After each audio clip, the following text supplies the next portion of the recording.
there are two types of motivation. One is psychological, the other one is spiritual. Psychological motivation for meditation is a search for peace of mind. Why do we want to practice meditation?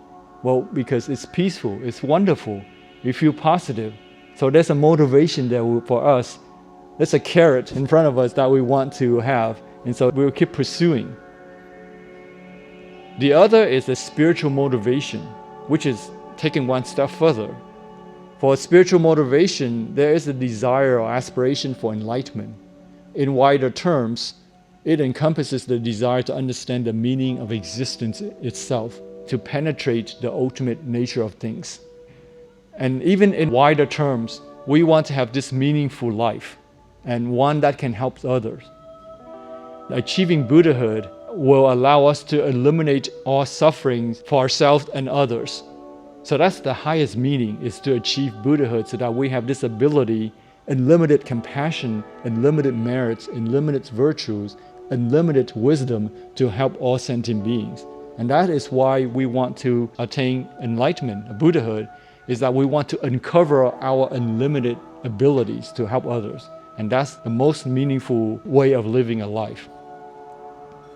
But the two are not mutually exclusive, they are related. When you feel happy about meditating, you have this inspiration for something higher, for something more meaningful. This is important because this will help us to overcome the oscillation between the two, progressing and regressing. And that is because of the gravitational pull.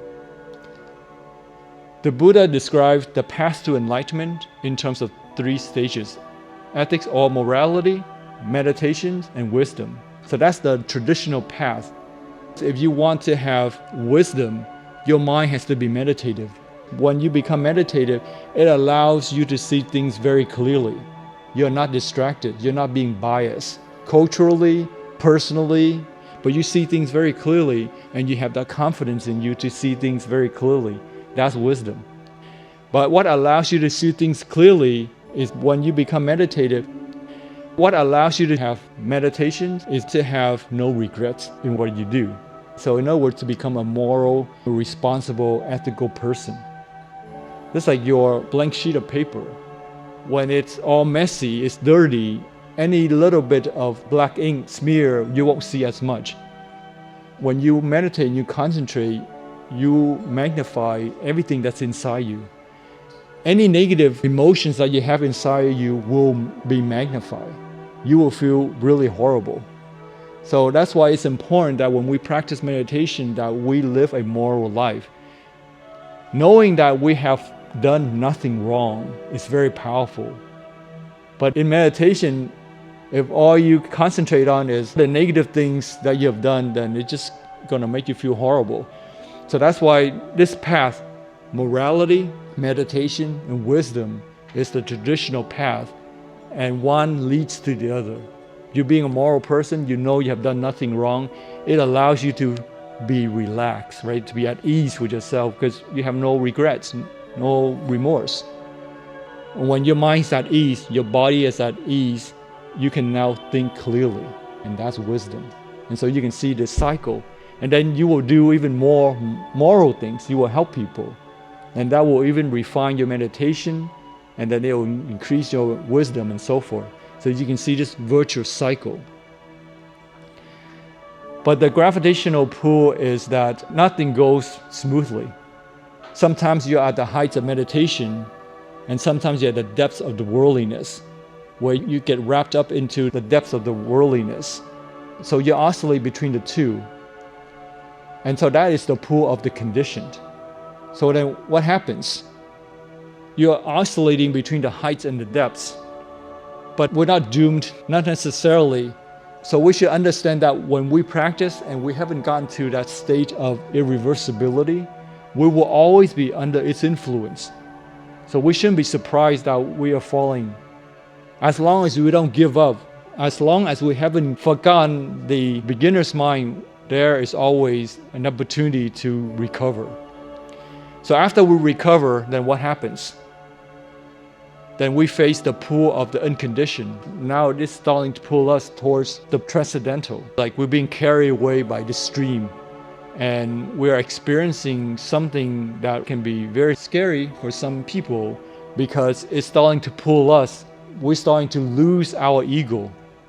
We're being pulled by something towards somewhere that we are not familiar with. And that's where the resistance is of ourselves. That's the pull of the unconditioned. And we start feeling this pull. When we start feeling ourselves going, slipping, sliding, being carried away, we usually resist. We usually pull back. This is because we feel afraid. We say, oh yes, we want to achieve enlightenment. We want nirvana. But then when it really comes to that point, we don't want to be carried away. We don't want to lose ourselves. That's when we pull back because we are being pulled in the direction of unfamiliar territory. The state of egolessness is unknown to us. But this is in fact just what you must learn to do, is to let go. This is the most difficult thing in the world, just to let go. Let go of ourselves. But we should understand this a little bit deeper. It's not just to let go of everything, but to let go of egoism that promotes bias, prejudice, and aggression. To let go of fears that imprison us within the cycle of life and death, suffering that we cannot get away. And to let go of irresponsibility that shows no caring, no loving kindness toward others. And to let go of false view that leads to attachment to nihilism. After this life, there's no life. Or existentialism is like you live forever. Those are two extreme views. So we have to give up, not in the ordinary everyday sense of the expression, but in a more spiritual sense. To use more religious terminology, we just have to surrender to the unconditioned. Give up all the negativity, not the positivity.